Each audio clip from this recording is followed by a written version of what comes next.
Welcome in to DC On Screen, a podcast about the DC Universe properties being brought to film and television. I am your host, David C. Robertson, and this is my co-host, Jason. Hello! What's going on, man? None.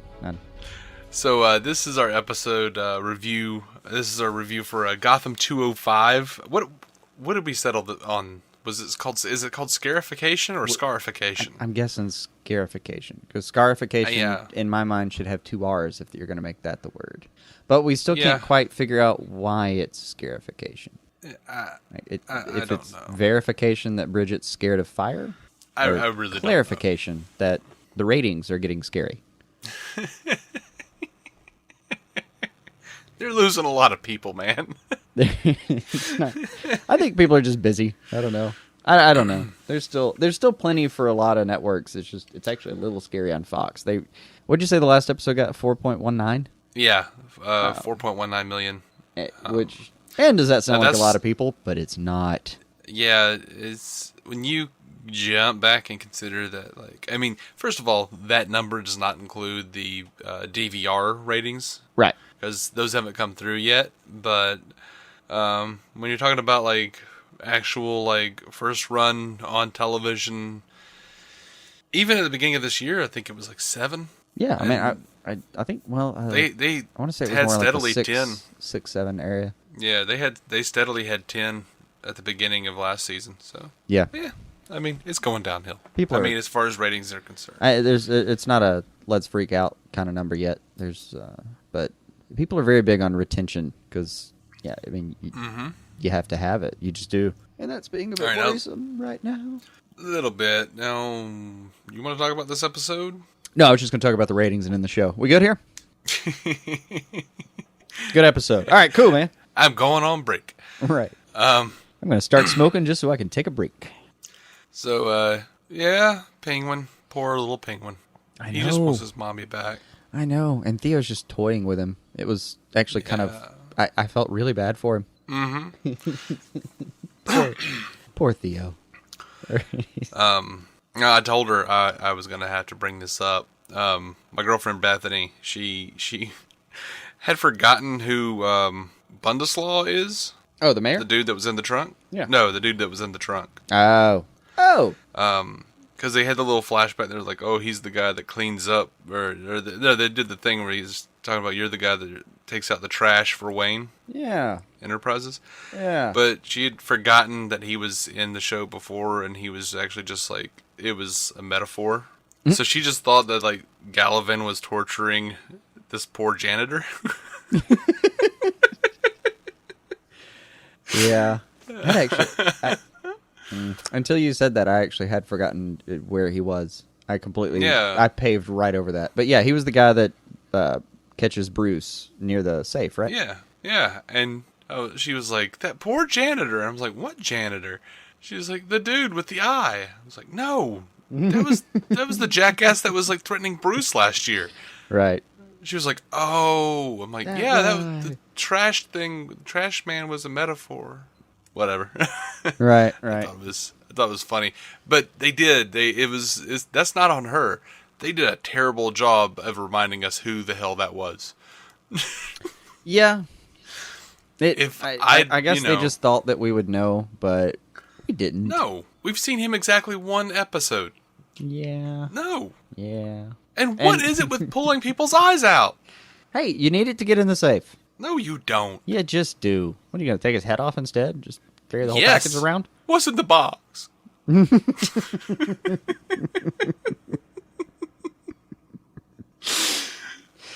It's not as convenient to just stash away an eyeball. Although they're she's crawling around in vents. Man, there's no way that eyeball's still intact. No. But whatever. As soon as you start to feel bad for Penguin, though, and you do when you're watching Theo just toy with him, right? But and then about 5 minutes later, he receives bad news and just...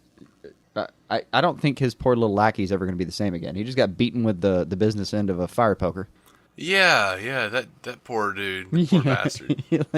It looked like he had a very serious concussion at the least. Yeah, Pinger's just like, did you enjoy giving me that news? whack, whack, whack, whack, whack, whack. Yeah, seriously. At this point, if I'm in his organization, I'm just going to tell Butch everything and run. Right? Just, Butch, some stuff got stolen, Butch, bye! I literally phone it in. Just call Butch. Yeah. So, Chickless, a damn rocket launcher? Yeah. Welcome to Gotham. Yeah. I was pleased with that. I was too. That made me laugh. I love that Gordon doesn't actually want to be trapped at Lee's place with Ed and Kristen. Yeah, I don't blame him. I really don't. They're odd folk. And how was he going to know that suddenly Enigma's taking a turn for the cool?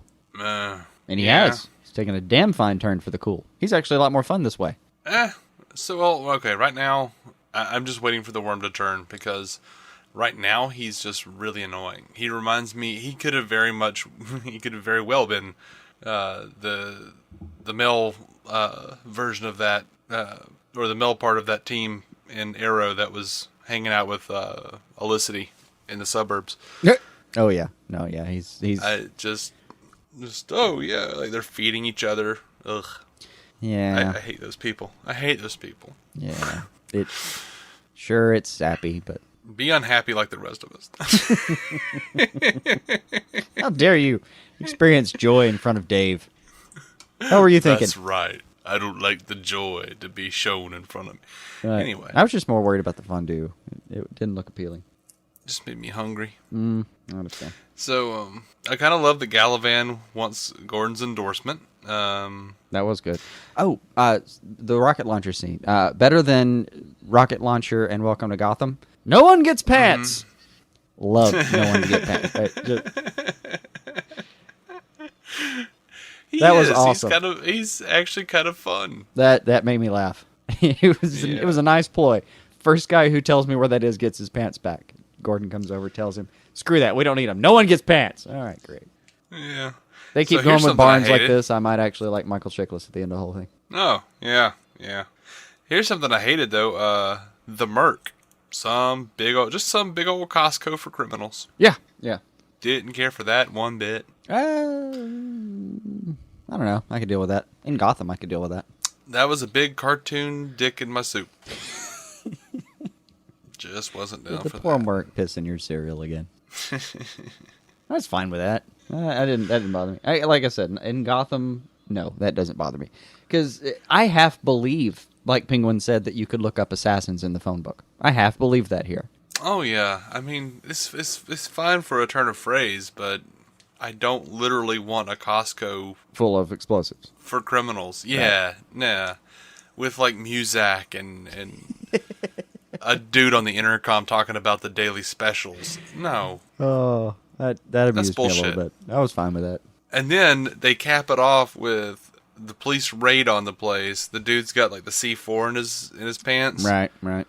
And it's like I'm watching Lethal Weapon. Like Gordon shoots him, he explodes, and Chickless looks over and goes, "What the hell you packing?" Right. I mean, I'm not gonna lie, I laughed. I felt dirty. I felt dirty about it. I didn't feel dirty at all. I laughed and I moved right on. I was fine. Did you notice the little Dutch? After they did the explosion, felt like I just laughed at Glover going, "I'm getting too old for this shit." Right, I understand. Did you see the Dutch tilt right after the explosion? Yes. Did you feel all 66 for a second? Yeah. 66 and Batman and Robin. Right. I every time I see a Dutch tilt, I just feel like a shark's been jumped somewhere. A fridge has been thrown. I understand, and the only reason I've gotten over it is Whedon uses them like all the time.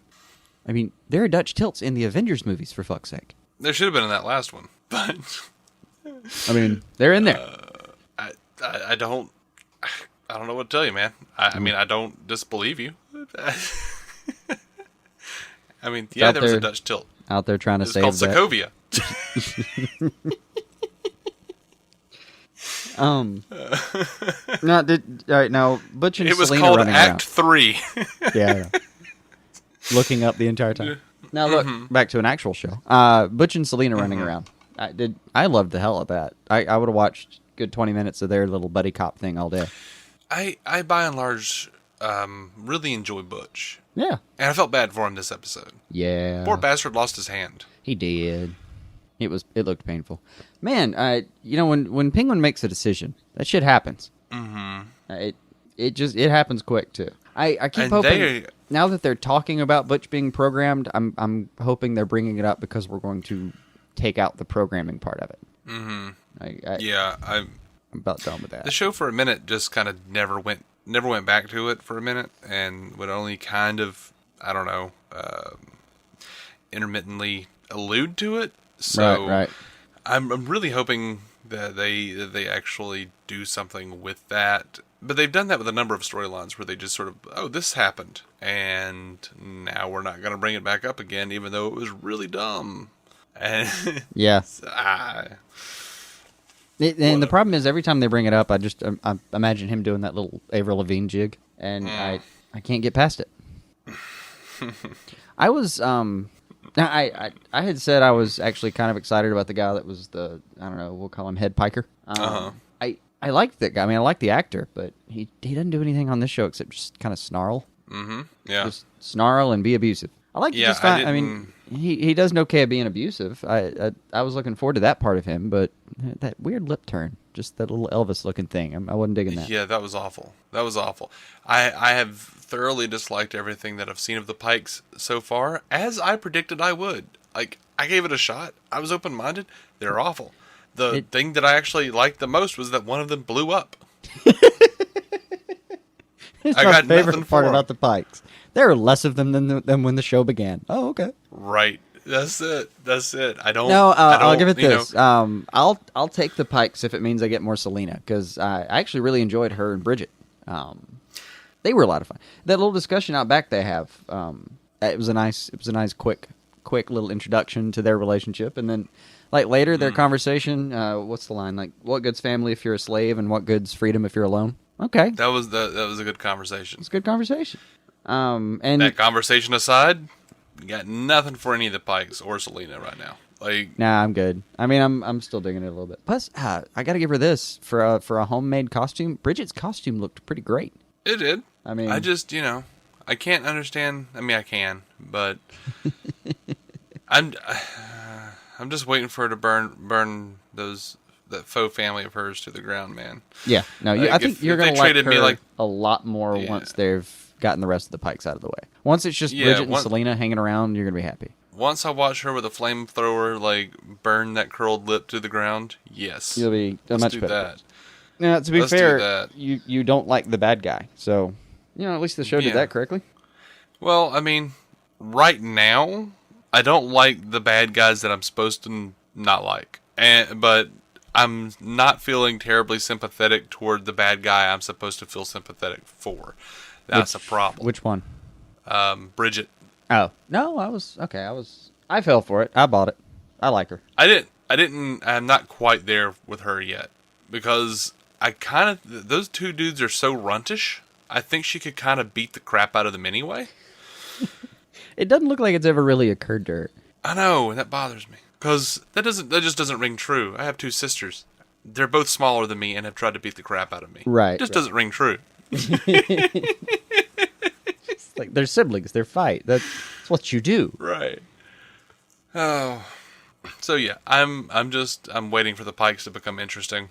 I mean, so far, like, I kind of just don't like where Selena's going, because she's like giving all this, advice to Bridgit, but I'm like, Selena, you're being forced to run around and help the Penguin. And before that, you were hanging out with Fish Mooney. Yeah. I understand. And you did this job because you were like, and Fish said she liked me, right? Oh, sweetie. Yeah, it looked pretty bad. You're in no position to be offering any kind of advice to anyone. Yeah, but she at least puts up a better front than a lot of these other kids. I mean, yeah, she wants a friend too, and I think she actually wants to have some kind of figure to report to. She wants some, I don't want to quite say discipline, but whatever it is that parents provide that seems to comfort children. She's missing that. Well, sure. And I hate that for her. By the way, in the in the scene where the kid gets blown up, something I forgot to say. the kid grabs the C4 and like shoves it down the front of his pants and starts running. So that means that Gordon shot him in the dick. Well, I would shoot someone in the dick too if they started stuffing stuff down their pants and going robbery. You just wanted to kick him in the dick. That'd be the biggest problem I have with the Merc warehouse. Is come on, what's the theft control like around there? Right. As best I could tell, their only like employee is exactly one kind of oldish dude who's like, I don't know, haggling. Right. I don't know. If I was running that place, there'd be strip searches for every outgoing customer, mandatory. Yeah. Or maybe it's like it would just be policy. It's like you know they let you get away with robbery because they know that you'll come back. Right.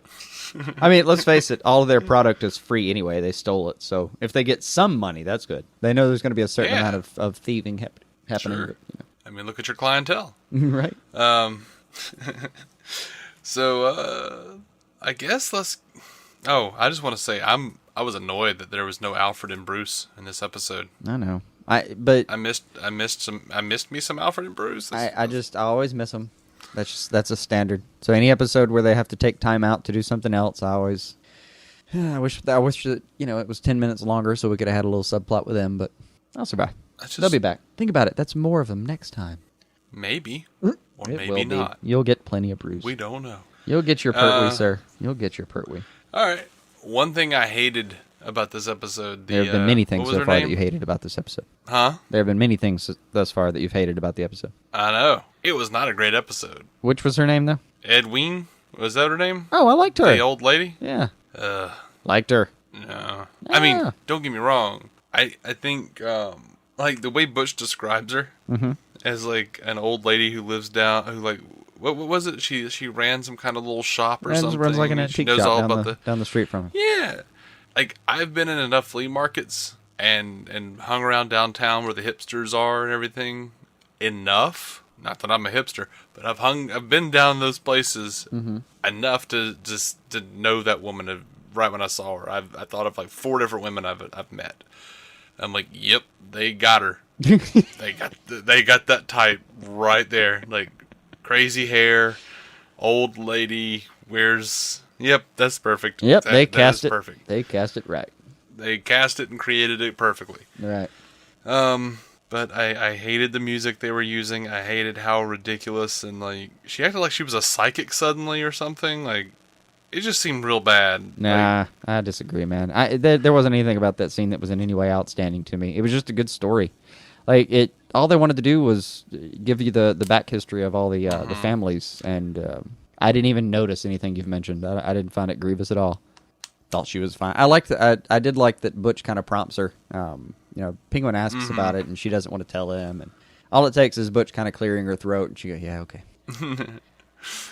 Yeah. So a very long time ago, and then she drops the 5 names on us, and it's her that drops them, right? So it's Elliot, Kane, Crown, Dumas, and Wayne. That's the big thing for me in this episode is those 5 names. Yeah. Unfortunately, I want to. I just don't give a shit about the friggin' Order of Dumas. I don't care about the Order of Dumas at all. I don't care about Azrael. I don't care about any of those characters. Like, I hate that they're bringing in the Order of Saint Dumas. Like, why? Because I hated it in the comic books. I hated Jean-Paul Valley. I hated, like... Just because he wasn't Batman, or what? It's one of the most annoying, ridiculous storylines. Like... He's running around. He's got friggin' what was his name? Like his father's name or whatever. No, I don't remember. I mean, my experience with John Paul Valley is Nightfall, man. That's it. I know, but it's just the whole thing. Just him like they're in the system and doing the whole like, oh well, I can just like zone out and start drawing things and creating things. And I'm not a part. I don't know. Just the whole mind control cult thing just annoys the shit out of me. You just don't like mind control cult storylines. Yeah, and you got the soldier monks. I don't know, man. There's something about it just bothers me. it just. I mean, you've never been like we've both talked about. We're not huge fans of the League of Assassins. Just not that interested in it. But right, and doubly so for a League of Assassins that are also monks and came from the Crusades. Shit on that. I got nothing. Nope. I'm sorry. It's just you're gonna have to deal with it because that looks like the main piece of what we're like. All right, they dropped the Elliot name on us. We got so there's Thomas Elliot is at least a confirmed possibility. I feel like they're gonna like try to mix and match and try to like mesh that in, thread that in with the Court of Owls, and I just really don't want that because that would just ruin the one good secret society Gotham has. Well, hey, the Court of Owls is badass. It is, but the producers keep insisting that yes, they are absolutely going to use the Court of Owls, and not right now. Mm-hmm. They've been very adamant about. The way he put it in one interview was we have to keep some cards kind of close to the chest because if you're looking at the series overall, like they gotta have something for season 3 at least. Now I assume what they're doing though is that they'll like because at the end of this episode, like the guy who is part of he was like one of the soldier monks or whatever, and shows up at Theo's apartment and he's like, you have surrounded yourself in luxury. And he's like, oh, yes, I mean, I have to because I have to play the part or whatever. Right. But it totally seems like Galavan's whole plan is to, like, bring back prestige to his family's name and take revenge on Gotham and the Waynes. So I'm going to guess the order, like the soldier monk, the Order of Saint Dumas will wind up go against Galavan because he'll have, like, I think he's gonna like be outed as going against their basic theology or whatever for revenge. You think that's where it's headed? I mean, yeah, I could dig that. Yeah, that he's gonna get there, get positioned under the idea that he was gonna somehow further their agenda, and then when the time comes, he's gonna turn it in for revenge, right? Yeah, and I think they'll call forth like their Azrael or whatever to. So importantly, then you think that Galavan is not looking to be Azrael?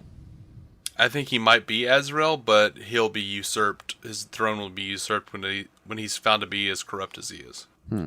I think that might be a possibility. And this is the best I can come up with not caring about him or his storyline right now, because I was really interested about Galavan for a second, like the actor's killing it. Yeah, he's doing a great job. I'm really trying to keep my mind open because like I really want to see what like I like him so far. He's doing a fantastic job. Yeah. And I mean, on top of everything else, I don't think you have much of a choice, buddy. Well, I know. It looks like that's what they're doing, so you're going to have to muster some optimism somewhere. I'm trying. Don't use all your optimism on the Supergirl premiere. Oh. Save some. Why'd you have to make me sad, Jason? Oh, come on. It's going to be good. Either it'll be great and we'll be excited, or it'll be kind of not great and we'll have a bunch of stuff to bitch about. And we love doing that. So either way, I see it as a win-win, man. Yeah, it is. It is. So. Oh, and speaking of Galavan, though, when they get back, it's Ron Rifkin. I had to look his name up. It's one of those actors whose face I know, but never have been able to remember his name. But I like that guy. The guy that plays Galavan? No, the guy that Father Creel at the end of the episode. Oh, right. Okay, yeah. I've always liked that guy, so I'm hoping he's going to be making further appearances and possibly being creepy and presumably poor. You know, like the dude that plays Galavan, though, like who? James Frayne. Yeah, James Frayne. That's right. Mm-hmm. Every time I see him, I keep thinking that he reminds me of someone, and I can't figure it out. And I finally realized that it's Darren from Bewitched. Like the first one, like Dick. Yeah, original Darren. Sergeant. Yeah, original Darren. Yeah, Dick Sargent, I guess. Yeah, I could see it. If they ever do the if they ever do the inevitable gritty reboot of Bewitched, we'll try to we'll try to pitch our hand in that James Frayne gets to play him. Right. It's a matter of time for someone. It looks like he's like Darren in the Dick Wolf rendition of Bewitched. Right. Oh God, Bewitched undercover. Oh God. Anyway, now with the 5 names that I was so excited about, we had to look this one up too because we'd forgotten where Crown showed up. But Yeah, I forgot. I feel ashamed. I because knew I'm it was a Batman fan. I knew it was in there, and specifically, I really loved the Court of Owls story too. So hey, I have a finite memory, and Crown didn't make it in, but we found it in time, and Crown is the Crowns and the Cobbs are the ones that come together and create a middle ground of between the supposed poor and rich. It was like Lady and the Tramp story. Poor and darkness. Yeah. Poor and rich, light and darkness. Right. Gray sun. Gray sun. Yeah. Yeah. So there's your I important remembered part Cobb. of. Yeah. I'd forgotten the whole Crown lady, but I think that's the I important remembered Cobb because I kind of hoped that somehow in there Jane Cobb and Firefly was related to Dick Grayson. Oh, is that what you dream about? Yep. That's what you dream about. Hey, I can't blame you. I told you the other day I had a dream that I was watching Agents of S.H.I.E.L.D. and for some reason at the end on the stinger they introduced Squirrel Girl. Oh, that would be amazing too. It would be terrible, but in my dream I was so excited. No, that'd be amazing because we'd be like, well, we found out how we're gonna defeat Thanos. Right. Squirrel Girl. We've got Squirrel Girl. No problems. Like the only character other than Deadpool who's ever beaten him. What's her little squirrel's name? Chippy or something? I don't remember. It's something intolerably cutesy. I forget. So what else we got on Gotham 205? I had one note that was just where I just put Red Shirt Down Part 1. We've lost our first ensign. Yeah. And in the wake of it, Barnes gives a rousing... Like, by the end of Barnes' speech, I would have grabbed a gun and followed him. Mm-hmm. I'll go anywhere that man goes. Who's dying next? Get behind me. Yeah, they might actually go a little less down the Captain Ahab trail than I thought they would. Because they pulled back heavily on it this episode. Yeah, and you got to wonder how long... Like, is it just one more? Is it just one more kid that has to die before he questions everything? And they all have to die. They're all going eventually. Barnes is just like, no, I'm going back to the academy. I'm getting 5 other people. We're going to avenge these poor bastards. Right. He's going to double down. You sure that's wise, sir? Yes. We're losing ensigns left and right. What do we do? Head back to the academy. Get more. There are more lives to cull. Right. What do you think, Lance? Laurel. Okay.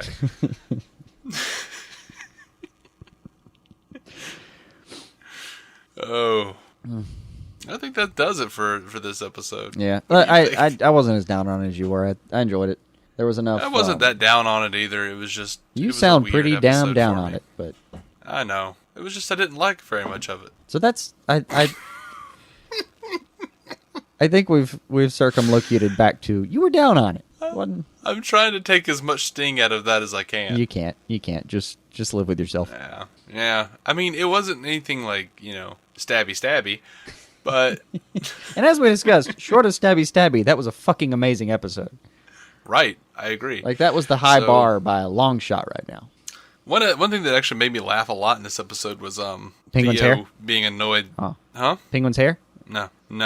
It was Theo talking to Tigress about Barbara. Yeah. And she's like, I don't know, she sleeps a lot, and I think she's crazy. Right. I don't know why, but that was really funny to me, that she sleeps a lot. I enjoyed Tigress a lot more in this episode in particular, just because like she's just messing with Butch, and Butch is just like, I like Butch's swag. I like she's staring him down just to mess with him. All he's doing is just staring right back and smirking. Like, yeah, I could give you what you need, girl. You can hear him saying that, saying it with those big old eyes. Yeah, I do. I don't know if he can now. Right, he has to get permission from Penguin. Right. Before he lays pipe. He's gonna need a hand. I think I'd be afraid with that one. Yeah. Tigress is a little crazy. Yeah. I'll tell you that after watching this one, another thing they've used a few times, and it's a standard for her character. I'm not knocking it. I just, at this point, if I were Jim, every time I walked onto a crime scene, I would stop and look at all the fire escapes and see if Selena was watching. Yep. Just take those 2 seconds out of your day, man. Turn over your shoulder and glance up. Well, Well, for a couple reasons. One, to make sure that Selena's not hanging around on a fire escape. Two, to make sure that Tigress isn't hanging out there with the sniper rifle aimed at your head. That girl could shoot. And three, to make sure that friggin' amygdala isn't like hanging out on a fire escape behind you, about to pounce down on you. Right. And if we've learned anything, don't follow Barbara anywhere. Don't follow Barbara anywhere. Right. That is not a good idea. But couldn't you see, like, just Jim walking onto a crime scene, and right before he starts to actually, break his way in there and start pulling guns and everything, just stop. Selena, I know you're here. Come down. Sorry, Jim. Selena, go home. It's dangerous. Okay. How'd you know I was here? I just assumed now. You go home. Yeah. I don't have a home. Oh. I can't worry about you, because if I worry about you, then I won't do well on my mission. And then if I don't do well on my mission, I'll have to get drunk and go back to Wayne Manor and apologize to that kid tell a very disappointed Bruce Wayne that I screwed up again. You're right. That I couldn't find his parents' killers, that now I've gotten his little quasi-girlfriend endangered again. And honestly, I don't know which one I'm more afraid of. The butler or the little kid. Yes. So, I mean, and there is fire in those eyes. Yeah, like you can tell the kid, once he has the physical stature to do so, is going to be damned ready to take physical action.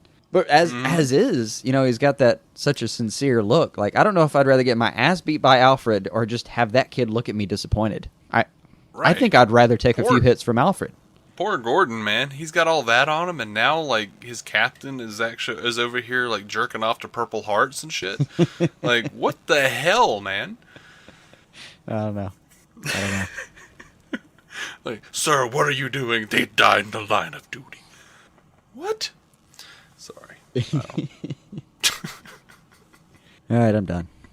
I'm good. We've covered it. What did you guys think of this episode of Gotham? Let us know. We'll talk about it in one of next week's episodes. Were you as sad as Dave? Were you as sad as Dave? Or me? Whatever. Third person. It's okay. You get one of those. We are DC On Screen. We are a proud member of the Giant Size Team Up Network. If you would like, you can find us on iTunes. You can find us on Stitcher or every episode on DCOnScreen.com. If you'd like a similar podcast about the Marvel Cinematic Universe, you can go check out our friends Matt Carroll and Jeff Randall at the Marvel Cinematic Universe Podcast or MCUcast.com.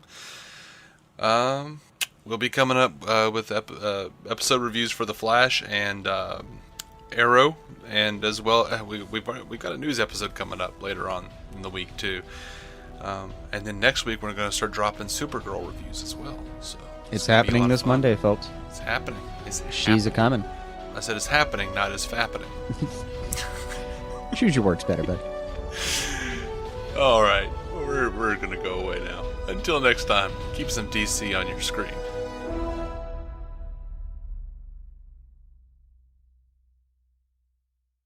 Lucky Land Casino, asking people, what's the weirdest place you've gotten lucky? Lucky? In line at the deli, I guess? Aha, in my dentist's office. More than once, actually. Do I have to say? Yes, you do. In the car before my kids' PTA meeting. Really? Yes. Excuse me, what's the weirdest place you've gotten lucky? I never win and tell. Well, there you have it. You can get lucky anywhere, playing at LuckyLandSlots.com. Play for free right now. Are you feeling lucky? No purchase necessary. Void where prohibited by law. 18+. Terms and conditions apply. See website for details. Are you struggling to lose weight and keep it off? Tired of wasting time and money on starvation diets that lead to more frustration and stress? If there was a weight loss solution that could actually work for you, would you try it? Then head to Golo.com. I'm Steve. I lost 138 pounds in 9 months on Golo. I'm Amber. I've lost 128 pounds with Golo Taking Release. If you're ready to take back control of your life, head to Golo.com now and see how Golo can work for you. That's GOLO.com. My sleep is way better. My inflammation has gone way down. Golo saved my life. I was way overweight. That's what sent me down the path. I wanted to make sure and live for my kid. I have literally tried everything. I was on the verge of getting gastric bypass surgery, and I saw the Golo commercial, and it was the last thing I tried because it worked. Join over 2 million people who have found a better way to lose weight with Golo. Your healthier and happier life begins at Golo.com. That's GOLO.com. Again, GOLO.com.